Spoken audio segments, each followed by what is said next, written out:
HAD Channel Indonesia.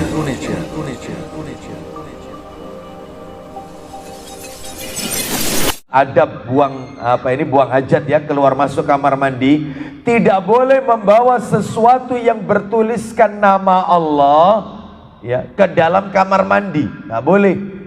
Tidak boleh membawa sesuatu yang bertuliskan lafaz-lafaz nama-nama Allah ya ke dalam kamar mandi. Nggak boleh. Misalnya pakai baju atau pakai peci tulisannya la ilaha illallah ya, Muhammad Rasulullah, nah, itu nggak boleh ya. Saya pernah menjumpai seorang anak muda, yaitu dia memakai baju bertuliskan kalimat tauhid la ilaha illallah, maksudnya tulisannya itu la ilaha illallah Muhammad Rasulullah. Nah, seperti itu. Ternyata dia keluar dari toilet ya, seperti itu. Dia tidak sadar rupanya baju yang dia pakai itu. Lalu kemudian saya ingatkan, namanya amar ma'ruf nahi mungkar, ya harus diingatkan, sekalipun itu sekedar nasihat dan tidak boleh di depan orang banyak. Kita ingatkan, lupanya dia lupa. Termasuk Bapak Ibu, bukan hanya baju atau pakaian atau topi ya, bukan hanya itu. Sadar tidak sadar, wallpaper HP kita, di HP kita, wallpapernya gambar Ka'bah dibawa masuk kamar mandi. Itu nggak boleh, kecuali kalau HP-nya dimasukkan ke dalam tas sehingga dia tidak terlihat. Nah, itu lain soal. Ada cincin, saya pernah lihat ada cincin tulisannya Muhammad Rasulullah. Atau ini, sebagian wanita pakai di jilbabnya itu bros. Nah, brosnya itu lafadznya yaitu bagus, yaitu lafadz Muhammad, atau gambarnya Masjidil Aqsa. Itu ada bros tapi itu Masjid Aqsa. Nah, itu. Jadi rupanya dia mungkin pernah ke Aqsa ya, maka dia beli pernak-perniknya, maka dibawa ke dalam kamar mandi. Nggak boleh ya, sehingga masukkan saja ke dalam tas gitu ya. Baik. Kenapa? Karena ini sebagai bentuk pelecehan dan penghinaan terhadap nama-nama Allah, lafaz-lafaz Allah, tidak diperbolehkan. Bapak Ibu sekalian, rahimani wa rahimakumullah. Bahkan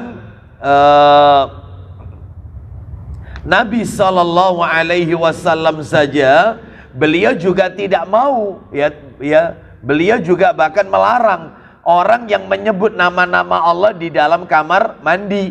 Misalnya ketika kita berada di dalam kamar mandi, ada orang menyampaikan salam kepada kita, maka jangan dijawab waalaikumsalam warahmatullah, karena kita tidak boleh menyebut lafaz seperti itu ya di dalam kamar mandi. Atau misalnya tanpa sadar kita bersin dalam kamar mandi, lalu kita tidak tahu, kita sebutkan alhamdulillah, nggak boleh. Atau di luar kamar mandi ada orang yang bersin mengucapkan hamdalah, kita refleks dalam kamar mandi mengucapkan yarhamukallah, nggak boleh ya. Jadi tidak boleh mengatakan lafaz Allah dan seterusnya, membawa nama-nama Allah dalam kamar mandi, ini tidak diperbolehkan. Baik, kita lihat mana dalilnya yang melarang akan hal ini. Dalilnya bisa kita lihat, yaitu di dalam hadis riwayat Abu Dawud. Riwayatnya Abu Dawud ya, nomornya 16. Abu Dawud nomor 16. Silakan. Aku ngomong 16 dan 17 boleh. Silakan, nomor 16.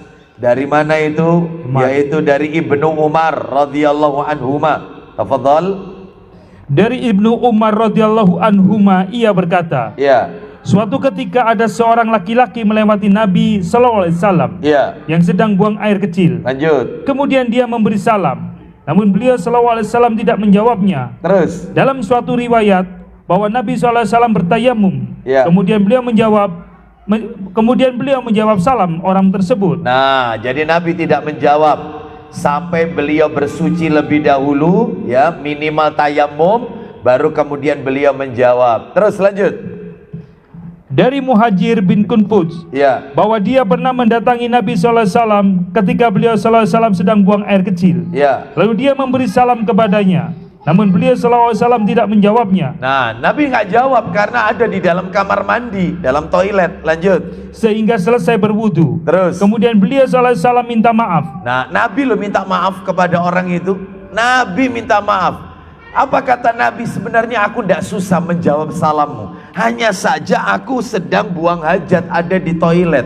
Lanjut, silakan. Seraya bersabda, Iya. sesungguhnya saya tidak suka menyebut nama Allah Azza wa Jalla kecuali dalam keadaan bersuci. Baik, jadi Nabi yaitu bersuci dulu, keluar dari kamar mandi, lalu menjawab salam orang tersebut. HAD Channel Indonesia.